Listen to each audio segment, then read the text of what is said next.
السلام علیکم، شارع دستور سے میں ہوں عبدالقیوم صدیقی اور آپ ہیں EQS کے ساتھ۔ جیسا کہ ہم نے اپنے پچھلے ولاگ کے اندر یہ بات کی تھی، جب ہم وفاق کی نزاکتوں کے حوالے سے وہ وجاد مسعود صاحب کے ساتھ بات چیت کر رہے تھے، اور جیسا کہ اس سے پہلے والا ہمارا ولاگ تھا جس میں ہم نے کہا تھا کہ پاکستان بطور ملک اور قوم کے جو کمیٹی آف نیشن ہے، بین الاقوامی برادری میں ہم کہاں کھڑے ہیں، تو اسی سلسلے کی آج یہ تیسرا پروگرام ہے، وجاد مسعود صاحب کے ساتھ بیٹھک ہے۔ تو جو موضوع ڈیسائیڈ کیا تھا ایجوکیشن سے پہلے آپ نے کہا کہ فارن پالیسی جو ہے وہ بڑی ایک امپورٹنٹ ایشو ہے۔ تو آپ پہلے یہ تو بتائیں نا مجھے کہ یہ فارن پالیسی ہوتی کیا ہے اور کیوں ہوتی ہے؟ قدیم زمانوں میں تو فارن پالیسی ہوتی تھی کچھ اور تناظر میں، جنگ اور تجارت۔ یہ آپ رہنے اچھا، آج کی دنیا میں فنڈامنٹل تو وہی ہیں۔ ہر ملک جو ہے وہ اپنے حجم، اپنے جو معاشی پاسبلٹیز ہیں اور جو اپنی لوکیشن ہے، اس کو دیکھتے ہوئے یہ فیصلہ کرتا ہے کہ جو دیگر ممالک ہیں وہ اس کی جو سلامتی ہے اس کو انشور کرنے میں کہاں مدد دے سکتے،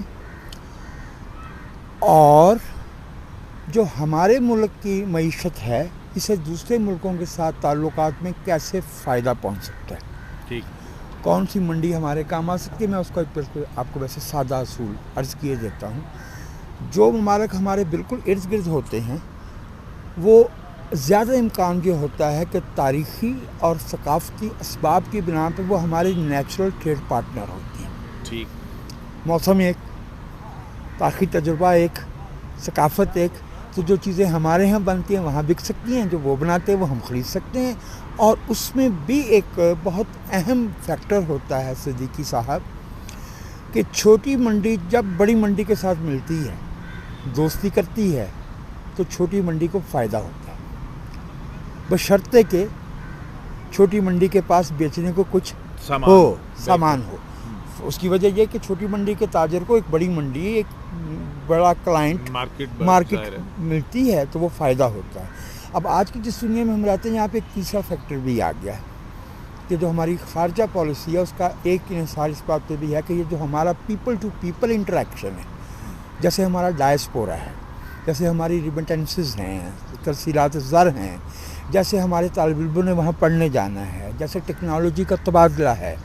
تو اب آپ دیکھ لیجیے کہ آپ نے ٹیکنالوجی کا تبادلہ ناروے یا فرانس یا جاپان کے ساتھ کرنا ہے، یا اپنے صومالیہ کے ساتھ، سوڈان کے ساتھ اور اس طرح کے ممالک کے ساتھ کرنا ہے، تو یہ چیز فیکٹر بنے گا نا ہماری خارجہ پالیسی میں۔ تو میرے خیال میں خارجہ پالیسی بنیادی طور پہ ایک انجن ہے جس کے ذریعے ہم اپنے ملک کے عوام کے مفاد کو آگے بڑھاتے ہیں، اپنے ملک کی سلامتی کو انشور کرتے ہیں اور اپنے ملک کے لیے کھڑکیاں کھولتے ہیں۔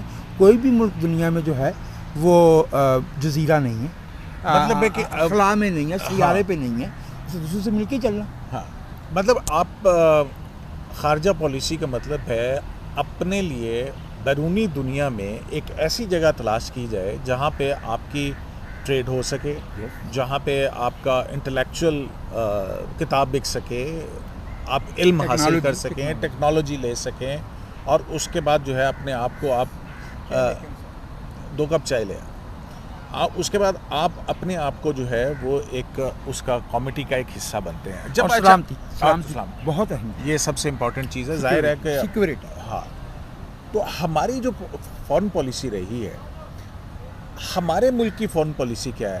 کیا ہماری جو فارن پالیسی ہے وہ سیکیورٹی ریلیٹڈ زیادہ ہے اور ٹریڈ ریلیٹڈ کم ہے؟ پاکستان بننے سے چند ماہ پہلے ہمارے بانی قوم قائد اعظم محمد علی جناح نے امریکن صحافی ڈون کیمبل کو ایک انٹرویو دیا تھا جس میں ایک جملہ بہت اہم تھا۔ جب انہوں نے پاکستان کی معیشت کے بارے میں سوال کیا تو Quaid Azam referred to Pakistan's location. یہ انٹرویو دیا گیا تھا مئی 1947 میں، تو جو مارچ 1947 کی مسوری میں